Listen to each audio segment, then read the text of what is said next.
So Lee Wright says, I've got a $500 debtor. They're ignoring my calls and emails. I was thinking about small claims court, but can't find their address. Is there anything I can do? Yes.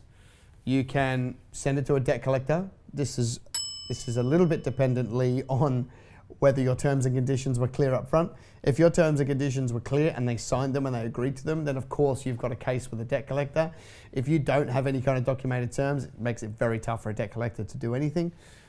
So I'd be going to a debt collector first and going through the process. Obviously, debt collection fees go on top of the bill. That should have been in your terms. If it's not in your terms, everybody go and add that back in your terms, because you can on-charge all the debt collection fees plus admin fees and late fees and all that if you want to.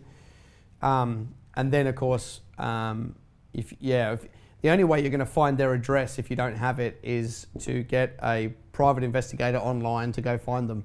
And then, you know, maybe between the cost of the private investigator and the cost of small claims, I don't know whether you're going to get a return on your 500. But you know, I would try calling from like turn the number off my phone so that it comes up private number. Maybe don't do that. Maybe grab somebody else's phone and make a phone call. You know, turn up at their address, or you don't have it, so that's not going to work. I'm a big fan of small claims court, actually.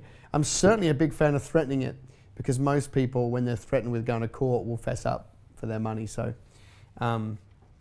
but if your terms are tight, you could go to a debt collection company like EC Credit Control or Prushka or any of those guys, and they'll collect it for a fee. All right, Mia says, always recruiting topic. Is it best to try and put yourself out of a job? In essence, we are recruiting for an office admin. Me too, Mia. Luckily, you're 200 Ks away from me. Otherwise, we'll be arm wrestling for a good candidate. We are recruiting for an office admin, so I do the accounts. Once we get an office admin, is it best to try and then get someone to do accounts and put me out of a job? Not sure how to keep recruiting in the office when it's a one-man job and me doing accounts. Yeah, I mean, the whole goal of business is to put yourself out of a job, because every single box on the org chart that you can get out of means that you get to play closer to the top. And when you play ultimately at the top, you're the CEO. And that's really where you want to be. So yes, the role is to put yourself out of a job. Now, if you said to me, but I don't know what I would do with my spare time, so I'm going to spend it drinking lattes down the beach, I'd say that's a terrible idea.